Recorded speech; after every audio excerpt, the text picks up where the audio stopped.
Ini adalah sebuah catatan spesifik daripada seorang penulis yang bernama Rasul Paulus. Kitab Roma ditulis oleh Paulus ketika Paulus dalam masa pelayanan dalam perjalanan ketiga mengunjungi daerah Asia dan akan menuju kepada dia sebentar lagi akan ke Yerusalem. Dari semua catatan perjalanan Rasul Paulus dalam perjalanan penginjilannya, dari dua perjalanan yang Rasul Paulus lalui, Rasul Paulus berhenti sejenak dan menulis kitab yang disebut dengan kitab Roma. Dari catatan yang Paulus kumpulkan pada masa pelayanan dia dari penginjilan dia menemukan bagian-bagian terpenting untuk menjadi tulisannya yang baru, yaitu kitab Roma. Dan kitab Roma dalam dunia teologi yang dipahami merupakan Alkitab mini, di mana doktrin Alkitabiah, doktrin firman Allah, yang menjadi intisari dari apa yang Yesus mau kepada para murid, dan itu diteruskan kepada kita. Haleluya. Nah, Bapak Ibu Saudara jemaat Tuhan yang diberkati Tuhan,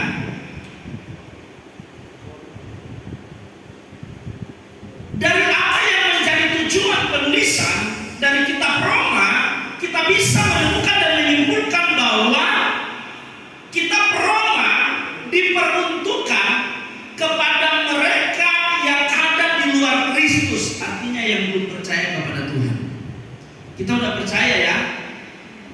Amin. Yang belum percaya coba katakan. Sudah semua ya? Yang sudah percaya bilang yes.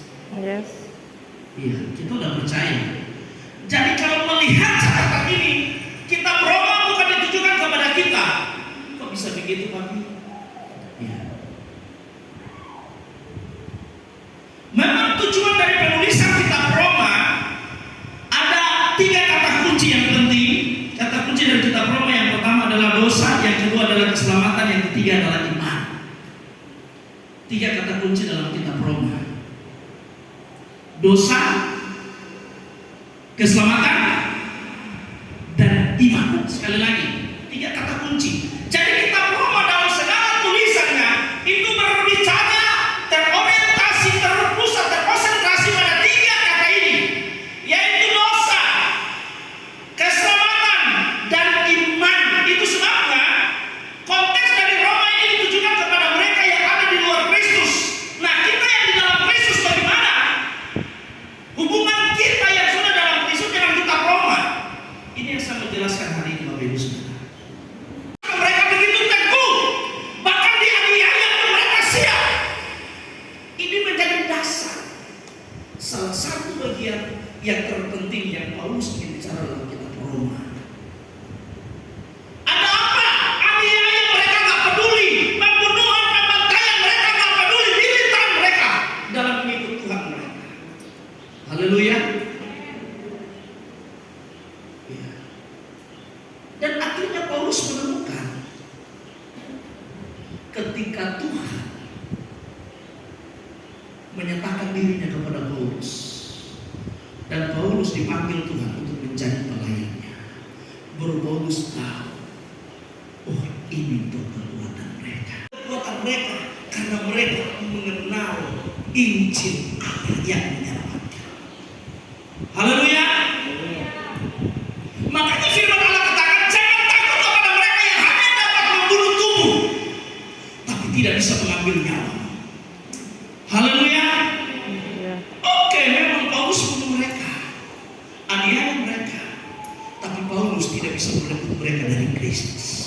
Karakter penginjilan, karakter Kristus ya, melalui ibadah raya, melalui komunitas. Karakter yang kita mau bangun itu adalah melayani di komunitas dan karakter kita yang ada.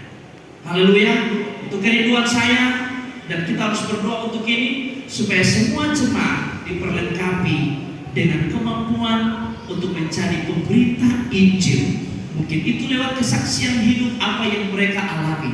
Amin. Puji Tuhan, ini firman Allah yang bisa saya sampaikan hari ini bagi kita semua.